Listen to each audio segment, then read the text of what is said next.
বছর সংসার করছে, তোর জন্য কত কিছুই না করছে। একজনের কাছে জড়াইছস বলে এই মানুষটার জীবনেরও মূল্য নাই তোর কাছে। তুই এখন অব্দি পর্যন্ত শেষ দেখাটা তোর স্ত্রী দেখতে পারলি না, তুই শেষ বিদায়টা দিতে পারলি না। স্বামী হয়ে একটু জানাজা করতি, স্বামী হয়ে তুই একটু মোনাজাত করতি ওর জন্য। কত মানুষ মনের বুঝ দিত যে আসছে কে দেখানোর জন্য ছেলেটাকে নিয়ে আসছে। ছেলে সে আজকে তার চিরজীবনের জন্য তার মাকে হারাই ফেলছে। এই সন্তানকে আদর করার কেউ রইলো না। যত মানুষই আদর করেন না কেন, মায়ের মতো করতে পারবেন? আপনি হয়তো বা চলে গেছেন, আজকে আপনি জানতেছেন না, বুঝতেছেন না। এরকম আমাদের হাজার হাজার মেয়েরা এই সন্তানের জন্য যুদ্ধ করে যেতেছে, জীবন্ত লাশ হয়ে বাঁচে, নানান অত্যাচারে মানসিক রোগী হয়ে আছে। তারপরেও না বেঁচে আছে কেন জানেন? ওই যে দুইটা জন্ম দিছে, একটা জন্ম দিছে ওইটার জন্য। এরকম অনেক আছে।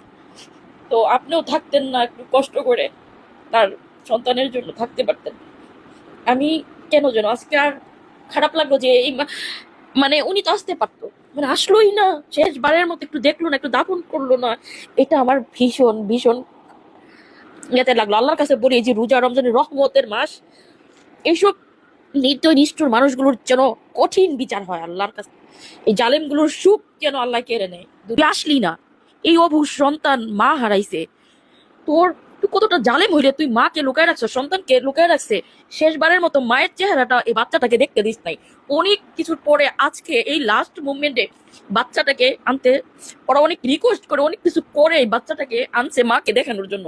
তো মায়ের এই বিধ্বস্ত চেহারা ওই সন্তানকে দেখানোর কি দরকার? আরো আগে দিতি, বাচ্চাটা আজ তো জানতো তার মা মারা গেছে। বছরের কিছুই কি তোকে দেওয়া হয়নি, যেটার কারণে তুই একটু উড়ে উড়ে এসে শেষবারের মতো তাকে দেখতি? কিন্তু চিরজীবনের জন্য যে মানুষটাকে চোখের সামনে মরতে দেখলি, চিরজীবনের জন্য ওই মানুষটার ময়না তদন্ত মানে সবকিছু পোস্টমর্টম করার পরে কিভাবে নিয়ে যাচ্ছে দেখুন তো। এই যে একটা কেন যেন এটা খুব খারাপ লাগলো, বাচ্চাটার মুখ দেখে আমার ভীষণ খারাপ লাগতেছে, বুঝতে পারছেন? আমি শুধু একটা জিনিস, এই যে চলে গেল, এই যে মায়ের আহাজারি, এই যে মানে তোর কি ওদের কি কলিজায় কখনোই কাঁপবে না? চিরজীবনের জন্য চলে গেছে এই মানুষটার সাথে তো অনেক অনেক স্মৃতি তাদের আছে। কত মাকে ছেলেকে অনেক অনেক কালকে থেকে ওরা এত চেষ্টা করতেছে সন্তানটাকে স্বাভাবিক অবস্থায় যেন দেখাইতে পারে, কিন্তু ছেলেটাকে গোপন করছিল।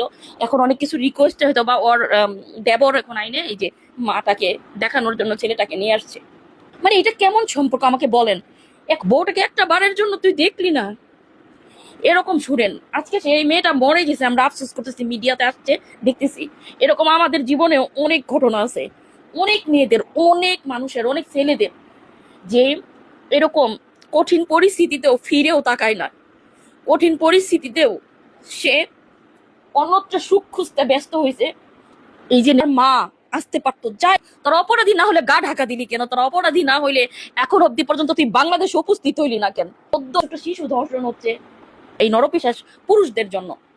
এখন তাহলে এগুলোর বিচার হয় না? আর কে বসে এগুলো? এটা 2-3 দিন একটু এরকম হবে, তারপর দেখবেন এগুলো সব ধামাচাপা হয়ে যাবে। কিন্তু চিরজীবনের জন্য যে মানুষটাকে চোখের সামনে মরতে দেখলি, চিরজীবনের জন্য ওই মানুষটার ময়না তদন্ত মানে সবকিছু পোস্টমর্টম করার পরে কিভাবে নিয়ে যাচ্ছে দেখুন তো। এই যে একটা